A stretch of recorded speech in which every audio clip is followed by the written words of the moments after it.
Bismillahirrahmanirrahim. Robbi shrahli sodri wa yassirli amri wahlul 'uqdatam min lisani yafqahu qawli.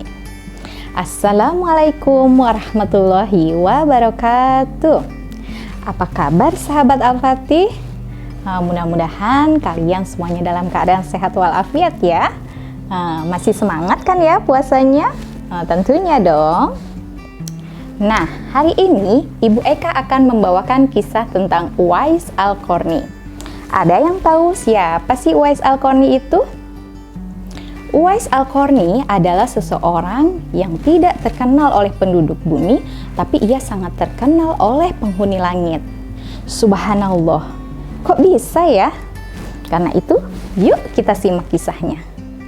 Uwais adalah seorang anak yatim. Ia tinggal bersama ibunya yang tua, buta, dan lumpuh.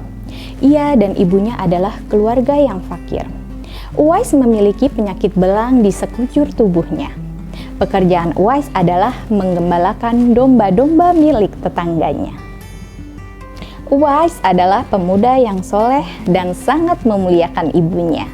Ia senantiasa merawat ibunya dan selalu berusaha untuk memenuhi semua permintaan ibunya. Suatu hari, ibu Uwais berkata kepada Uwais, "Wahai anakku Uwais, ibu sekarang sudah semakin tua Uwais. Sebelum ibu meninggal, ibu mempunyai sebuah keinginan. Dan ibu berharap keinginan ibu ini bisa terwujud, wahai anakku Uwais."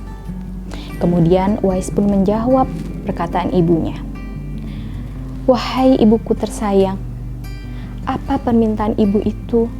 Aku akan berusaha untuk mewujudkannya, ibu." "Wahai anakku Uwais, ibu ingin sekali pergi berhaji." Uwais pun terdiam sejenak.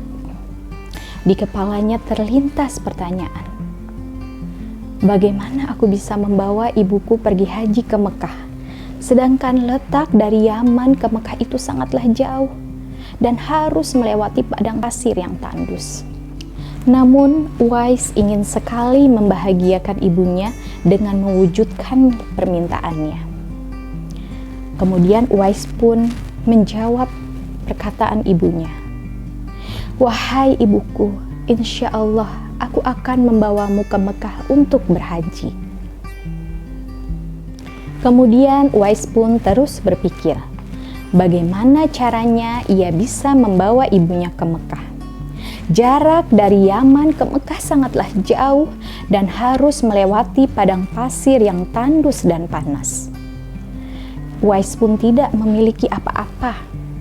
Biasanya, orang-orang pergi ke Mekah dengan menggunakan unta serta membawa perbekalan. Akhirnya, Uwais memiliki sebuah ide. Ia pun lalu membeli seekor anak domba yang masih kecil.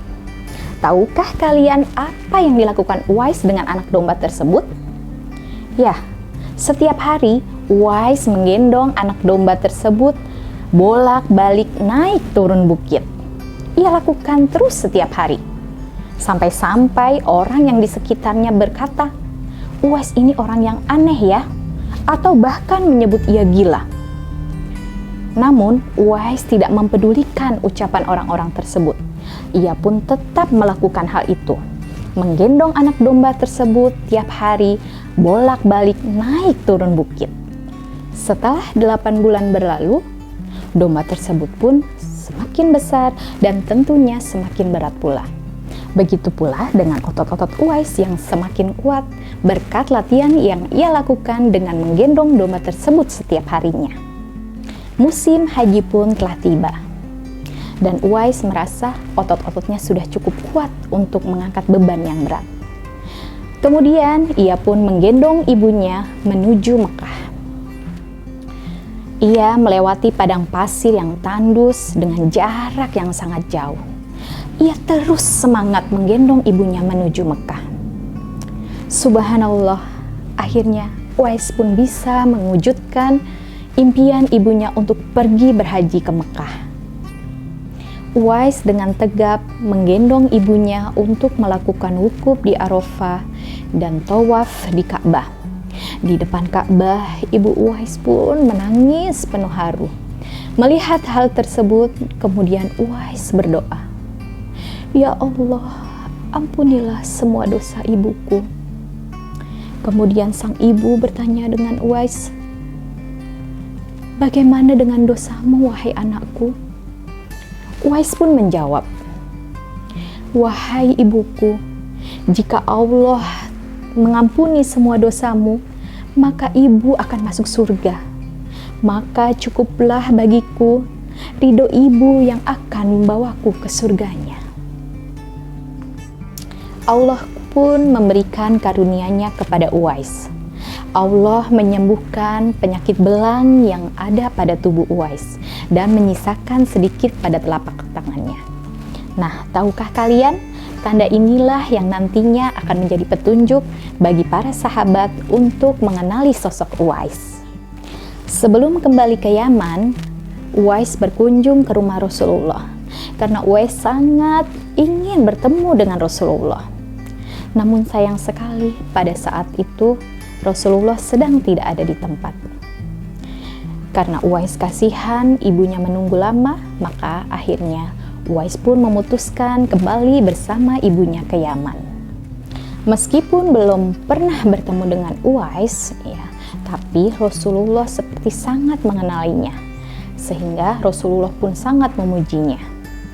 Bahkan Rasulullah berkata kepada para sahabatnya, "Apabila kalian bertemu dengan sosoknya, maka mintalah doa dan istighfarnya, karena doanya pasti dikabulkan oleh Allah."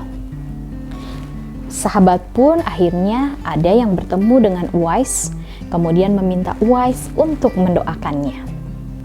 Nah, sahabat Al-Fatih, itulah tadi kisah Uwais Al-Qarni.